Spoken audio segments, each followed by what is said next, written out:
आणि यानंतर पुन्हा एकदा बातम्यांचा वेगवान आढावा। भिवंडीमध्ये खड्ड्यांमध्ये बसून नागरिकांचं काळी दिवाळी आंदोलन, पालिकेच्या निष्क्रियतेविरोधामध्ये संतापही व्यक्त। रस्त्यावरील जीवघेण्या खड्ड्यांच्या निषेधार्थ साजरी केली काळी दिवाळी।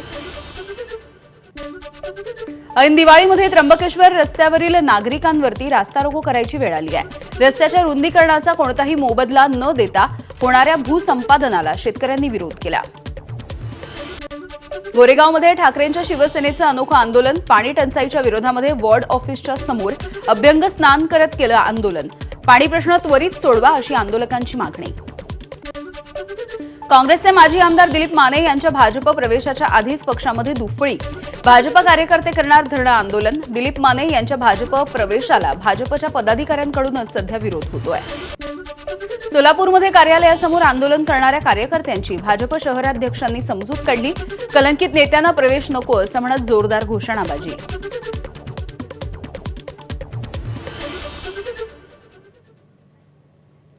आणि यानंतर सविस्तर बातमी देखील जाणून घेऊयात।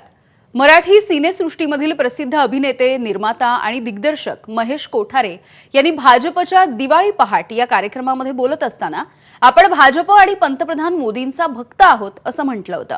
यासोबतच मुंबईमध्ये कमळ उमलेल असं देखील त्यांनी म्हटलं होतं। यावरती आता राजकीय प्रतिक्रिया येताना दिसतायत। ठाकरेंच्या शिवसेनेचे खासदार संजय राऊत यांनी महेश कोठारे यांना खोचक असा टोला लगावला आणि टीका केली।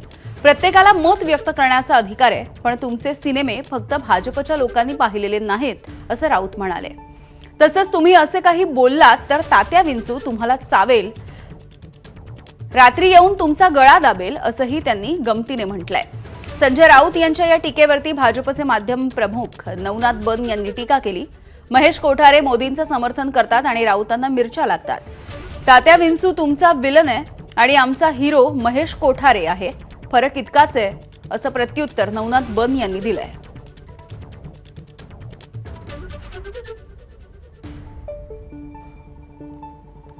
पण मी जरा सुद्धा भाजपचा भक्त आहे, मी मोदीजींचा भक्त आहे। आणि आता हे 15 वर्ष झाले, 16व्या वर्षाचं आपलं जे दिवाळी सेलिब्रेशन होईल तेव्हा मुंबईवरती कमळ फुललेलं असेल याची मला खात्री आहे। तर तसंच ह्यावेळेला आपल्या ह्या परिसरातून आपला एक कॉर्पोरेटर निवडून देण्यात येणार आहेच, पण तो एखादी सांगतात कारण भाजप नवीन नवीन लोकांना संधी देत असते, म्हणून सांगता येत नाही का एखादा ह्या वेळेचा महापौर सुद्धा इथून निवडून गेलेला असेल। नक्की मराठी आहेत ना ते, म्हणजे मला शंका वाटते ते कोणत्याही पक्षाचे असू द्यात, प्रत्येकाला मताचा अधिकार आहे। पण आपण एक कलाकार आहात आणि तुमचं सिनेमे फक्त भाजपच्या लोकांनी बघितलेले नाही आहेत। हा, तात्या विंचू चावेल तुम्हाला असं बोललात तर तात्या विंचू असं मराठी माणूस होता, रात्री चावा गेली येऊन गळा दाबेल। या संदर्भात बोलूयात। स्वतः दिग्दर्शक अभिनेते महेश कोठारे आहेत आपल्यासोबत। महेशजी, काल तुम्ही एक विधान केलं आणि त्याच्यानंतर सध्या आता वेगवेगळ्या प्रतिक्रिया उमटताना दिसतायत। बरं काय म्हणणं आहे तुमचं या सगळ्या प्रतिक्रियांवरती? हे माझं मत आहे आणि हे माझं प्रामाणिक आणि अगदी खरं मत आहे आणि मी माझं मत व्यक्त करू शकतो। मला व्यक्ती स्वातंत्र्य आहे। मी म्हटलं ते मी मनापासून म्हटलेलं आहे। तेव्हा इथे पॉलिटिक्स आणण्याचा काही प्रश्नच येत नाहीये। मी एक नागरिक म्हणून हे वक्तव्य केलेलं आहे आणि संजय राऊतनी जे म्हटलं त्यांचं मत आहे, त्यांचं मत त्यांनी मांडलं, माझं मत मी मांडलं, संपला विषय। त्यांनी असं म्हटलंय की अर्थातच तुम्हाला मत व्यक्त करण्याचा अधिकार आहेच, पण त्यांनी असंही म्हटलं की तुमचे सिनेमे फक्त काही भाजपच्या लोकांनी पाहिलेले नाहीत, तर प्रत्येकाने तुमचे सिनेमे पाहिलेत। तुमच्या सिनेमांवरती प्रेम करणारे असंख्य चाहते आहेत जे भाजपचे मतदार नाही आहेत। अच्छा, पण हरकत नाही ना, पण माझं मत मी व्यक्त केलेलं आहे आणि माझ्या मतावरती मी ठाम आहे, त्याच्यामध्ये निर्विवाद आहे माझं मत। आणि संजय राऊतांचा पण मी खूप आदर करतो, पण माझं मत आहे। बरं, धन्यवाद महेशजी, तुम्ही बोललात यासाठी। थँक्यू। तर काल महेश कोठारे यांनी भाजपच्या दिवाळी पहाट या कार्यक्रमामध्ये बोलत असताना आपण भाजप आणि पंतप्रधान नरेंद्र मोदी यांचे भक्त आहोत असं म्हटलं होतं। अर्थातच या वक्तव्याच्या नंतर काही राजकीय प्रतिक्रिया उमटतायत। संजय राऊत यांनी देखील खोचक अशी टीका केलेली आहे. मात्र आपल्याला मत व्यक्त करण्याचा अधिकार आहे आणि मी माझ्या वक्तव्यावरती ठाम आहे, असं उत्तर आता महेश कोठारेंनी दिलंय.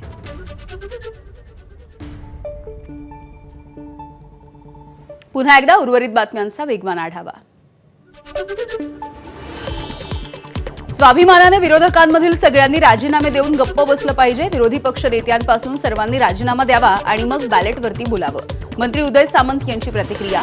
तर स्वाभिमान आहे तर 20 आमदारांनी राजीनामा द्यावा, सामंतांचं वक्तव्य. लोकशाहीची संस्था खिळखिळ्या करून त्यांची बदनामी करण्याच्या पलीकडे विरोधकांचा कोणताही हेतू नाही आणि त्यासाठीच फेक नरेटिव्हची फेकाफेकी सुरू आहे. भाजपचे नेते केशव उपाध्ये यांचं विरोधकांना प्रत्युत्तर. शरद पवारांच्या सोबत काही आमदार नाईलाजाने गेले. मंत्री माणिकराव कोकाटे यांचा दावा. आता 42 आमदार असले तरी जवळपास 50 आमदार अजित पवार यांच्या विचारांचे. मतदारसंघामधील विकासासाठी अजित पवार यांच्याशिवाय पर्याय नाही, कोकाटेंचं वक्तव्य. राज्यामध्ये आता व्हिजन डॉक्युमेंटनुसार होणारे निधीचं वाटप. महाराष्ट्राचा 2047 पर्यंतचा विकासाचा रोडमॅप. व्हिजन डॉक्युमेंटचा मसुदा मंजूर. मुख्यमंत्री घेणार नियमित आढावा. अनुसूचित जाती जमातींच्या खर्चामध्ये कोणतीही गदा नाही. नवी मुंबईच्या वाशीमधील सेक्टर 14 MG कॉम्प्लेक्समधील रहेजा रेसिडेन्सी सोसायटीमध्ये आग लागली होती. या आगीमध्ये चौघांचा मृत्यू झाला. वाशीमधल्या रहेजा सोसायटीमध्ये लागलेल्या आगीमध्ये एकाच कुटुंबामधल्या 3घांचा मृत्यू झाला. यामध्ये 6 वर्षाच्या मुलीचा देखील समावेश आहे. तर 10व्या माळ्यावरती 84 वर्षाच्या वृद्धेचा मृत्यू. जैन यांच्या परिवारामध्ये 4 जण जखमी झाले. वाशीमधल्या रहेजा सोसायटीमधल्या आगीमुळे 10व्या मजल्यावरच्या आजीचा मृत्यू झालाय. आजी पॅरालाइज असल्यामुळे त्यांना घरामधून निघताच आलं नाही. माजी खासदार संजीव नाईक यांच्याकडून रहेजा सोसायटीमधल्या घटनास्थळाची पाहणी. घराला लावण्यात आलेल्या लाइटिंगमध्ये स्पार्क होऊन ही आग लागल्याची संजीव नाईक यांची माहिती. नवी मुंबईच्या कामोठेमधील एका सोसायटीमध्ये भीषण आग लागली. या आगीमध्ये माईलेकीचा मृत्यू झालाय. सिलेंडरचा ब्लास्ट झाल्यामुळे ही आग लागली असा प्राथमिक अंदाज आहे. मुंबईच्या गोरेगाव पश्चिमेमध्ये मध्यरात्री सरदार वल्लभभाई पटेल या हॉटेलमध्ये आग लागली होती. या हॉलमध्ये असलेल्या प्लास्टिकच्या शेडला रॉकेट लागल्यामुळे ही आग लागली अशी माहिती आहे. पुण्यातल्या सारसबागेमधल्या दिवाळी पहाटच्या कार्यक्रमामधून वाद पेटला. दिवाळी पहाटच्या आयोजकांनी धमक्यांमुळे हा कार्यक्रम रद्द केला होता. पोलिसांच्या आश्वासनानंतर उद्या सारसबागेमध्ये दिवाळी पहाटचा कार्यक्रम घेतला जाईल. दिवाळीच्या निमित्ताने अहिल्यानगरच्या मार्केट यार्डमध्ये आता सध्या फुलांच्या खरेदीसाठी नागरिकांसह व्यापाऱ्यांची देखील गर्दी होतीये. तर बाजारामध्ये कृत्रिम फुलांची विक्री होत असल्यामुळे नैसर्गिक फुलांच्या मागणीमध्ये घट झाली आहे. फुलांचा दर घटल्यामुळे शेतकऱ्यांसह व्यापाऱ्यांना फटका बसतोय. हिंगोलीमध्ये लक्ष्मीपूजनाचं साहित्याची खरेदी करण्यासाठी बाजारामध्ये गर्दी. केळीचे खांब, ऊस, झेंडूची फुलं ही विक्रीसाठी सध्या बाजारात उपलब्ध आहेत. नाशिकमध्ये देखील फुलांच्या बाजारात नाशिककरांनी मोठी गर्दी केली आहे. फुलांच्या दरामध्ये सरासरी 200 रुपयांची वाढ झाली. गुलाब, निशिगंध, मोगरा, शेवंती आणि झेंडूच्या फुलांना मोठी मागणी आहे. झेंडूच्या फुलांना 400 ते 500 रुपये क्रेटचा दर मिळतोय. लक्ष्मीपूजनाच्या निमित्ताने दादरच्या फुल मार्केटमध्ये फुलांच्या खरेदीसाठी लगबग. वेगवेगळ्या रंगाच्या फुलांचे हार आणि तोरणं घेण्यासाठी नागरिकांची झुंबड. दिवाळीच्या मुहूर्तावरती 6 डझन हापूस आंब्याच्या पेट्या एपीएमसी बाजारामध्ये दाखल झाल्यात. लक्ष्मीपूजनाच्या दिवशी हापूस आंब्याचं पूजन. प्रकाश शिरसेकर यांच्या बागेमध्ये जुलै महिन्यात 3 ते 4 कलमांना आगाऊ मोहर आला. योग्य काळजी, फवारणी यामुळे कलमांवरती सुमारे 5 पेट्यांइतकी फळधारणा देखील झाली होती. पुण्यामध्ये 71 वर्षीय आजोबांनी किल्ल्यासमोर साकारलं आधुनिक शहर. आधुनिक शहरामध्ये प्रत्येकाशी निगडीत उपाययोजना देखील त्यांनी उभारल्या. पुण्यामधील महालक्ष्मी 16 किलोच्या सोन्याच्या साडीमध्ये. अगदी पहाटेपासून पुणेकरांनी महालक्ष्मीच्या मंदिरामध्ये दर्शनासाठी गर्दी केली आहे. लक्ष्मीपूजनाच्या निमित्ताने करवीर निवासिनी अंबाबाईच्या दर्शनासाठी भाविकांची गर्दी. कार्तिकी पौर्णिमेपर्यंत काकडा सोहळा असल्यामुळे रात्री 3 वाजल्यापासून देवीचं मंदिर हे दर्शनासाठी खुलं राहील. जेजुरीच्या खंडेरायाच्या गाभाऱ्याला आकर्षक अशी फुलांची सजावट. दिवाळीच्या निमित्तानं दर्शनासाठी भाविकांनी मोठी गर्दी केली आहे. दिवाळीच्या निमित्तानं नाशिकमधल्या काळाराम मंदिरामध्ये देखील भाविकांनी गर्दी केली. तर मंदिराला देखील विविध फुलांची आरास करण्यात आली. नाशिक महानगरपालिकेमध्ये लक्ष्मीपूजनाचा कार्यक्रम संपन्न झालाय. पालिका आयुक्त मनीषा खत्री आणि इतर अधिकाऱ्यांच्या हस्ते विधिवत पूजा झाली. नागपूरच्या जनसंघर्ष समितीच्या कार्यकर्त्यांकडून गडचिरोलीच्या कुवरती गावामध्ये दिवाळी साजरी करण्यात आली. गावकरी आणि सुरक्षा दलाच्या जवानांच्या सोबत उत्साहामध्ये ही दिवाळी साजरी झाली आहे. साताऱ्याच्या बाल सुधारगृहामधील मुलांची दिवाळी गोड करण्यात येते आहे. कराडला हिंदू मुस्लिम मुलांनी एकत्र येऊन ही दिवाळी साजरी केली. नांदेडमध्ये दिवाळी पहाट या कार्यक्रमामध्ये शास्त्रीय गायनाचं आयोजन. गायिका अंकिता जोशी यांनी सादरीकरण केलंय. नांदेडकरांनी मोठ्या संख्येनं कार्यक्रमाला उपस्थिती लावली.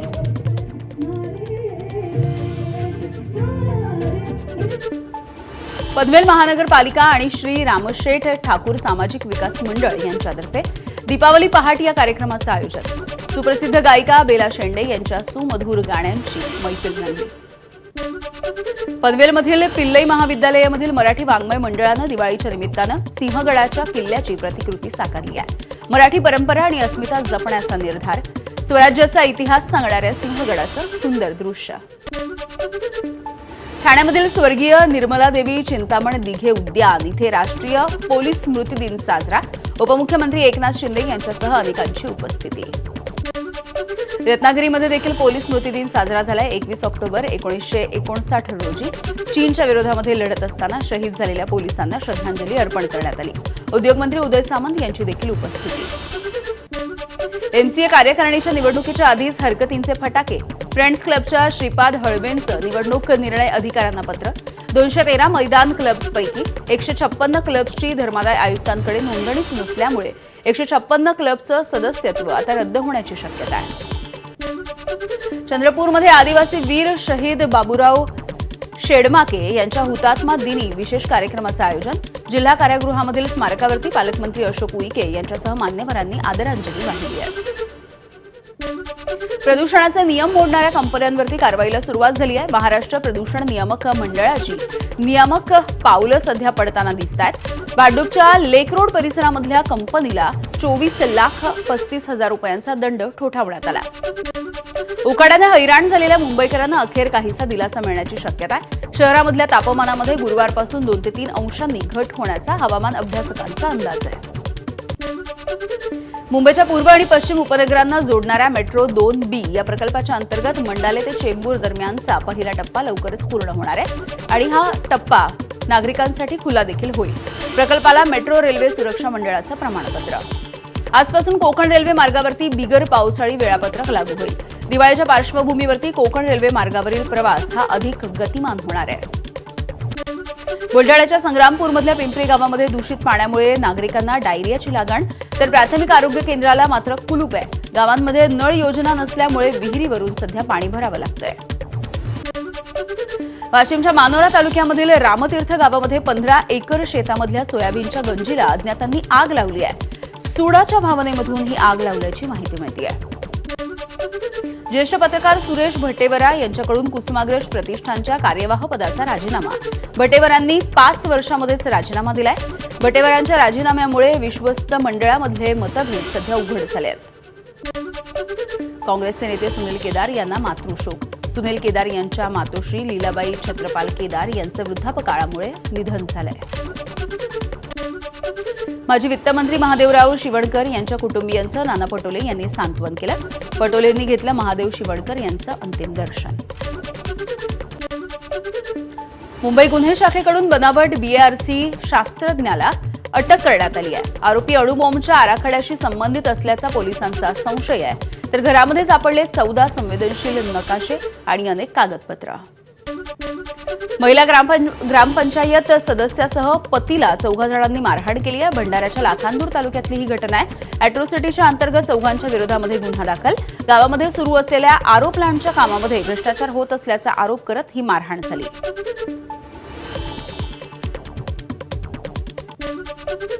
तुळजापूरमध्ये धगधगत्या अग्नीचा थरारक भेंडोळी उत्सव. संबाळाच्या कडकडाटामध्ये तुळजाभवानी मातेच्या दरबारामध्ये भेंडोळीचा थरार. देशामध्ये उत्तरेत काशी आणि दक्षिणेमध्ये तीर्थक्षेत्र तुळजापूर इथे हा भेंडोळीचा उत्सव साजरा होतो. मध्य प्रदेशामधल्या देवास इथे योगमाया लक्ष्मी मंदिरामध्ये एक अनोखा देखावा. देवी लक्ष्मीला आकर्षक चलनी नोटांनी सजवण्यात आलाय. दिवाळीच्या निमित्तानं भाविकांनी अमृतसरमधील सुवर्ण मंदिरामध्ये देखील गर्दी केली. पवित्र स्नान करून भाविकांनी प्रार्थना केली आहे. दिवाळीच्या निमित्तानं वाराणसीमध्ये जो घाट आहे तो 1100 दिव्यांनी उजळला. दिव्यांच्या प्रकाशामध्ये आरती देखील पार पडली आहे. अयोध्येमधील दीपोत्सवाच्या गिनीज रेकॉर्डनंतर दिव्यामधील तेल जमा करणाऱ्यांची गर्दी. उजेडानंतरचा अंधकार चांगला नाही असं म्हणत अखिलेश यादव यांची योगी सरकारवरती टीका. हैदराबादच्या सरोजिनी देवी आय हॉस्पिटलमध्ये फटाक्यांमुळे डोळ्यांना दुखापत झालेल्या 30 घटनांची नोंद झाली आहे. बहुतेक प्रकरणांमध्ये कॉर्निया आणि रेटिना यांना नुकसान झालेलं आहे.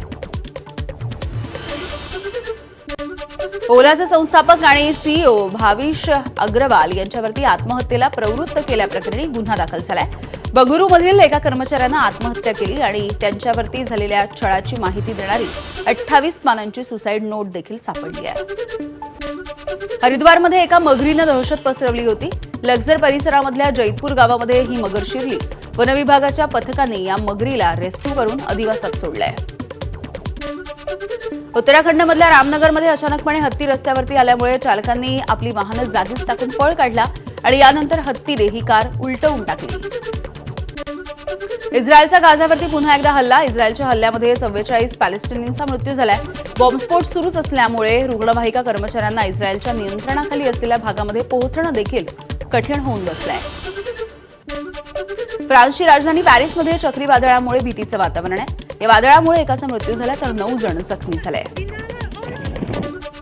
फिलिपाईन्समध्ये वादळामुळे मोठ्या प्रमाणावरती नुकसान झालंय. फिलिपाईन्सच्या 2 शहरांमधून सुमारे 47,000 लोकांना सुरक्षित ठिकाणी हलवलं गेलं.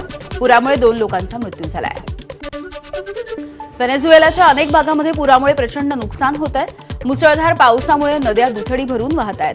पुराचं पाणी घरांमध्ये शिरलंय. संसार उपयोगी साहित्याचं नुकसान झालं. चक्रीवादळ ताशी 100 किलोमीटरपेक्षा जास्त वेगानं तैवानच्या दिशेनं सरकत आहे. अनेक झाडं या जोरदार वाऱ्यामुळे उन्मळून पडली.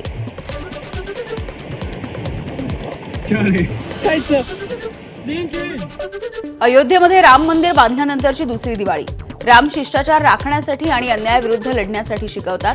तसंच भारतानं ऑपरेशन सिंदूरमध्ये शिष्टाचार राखला आणि अन्यायाचा बदला घेतला. रामांविषयी बोलत असताना मोदींकडून ऑपरेशन सिंदूरचा उल्लेख. खासदार कंगना रनौत यांनी कुटुंब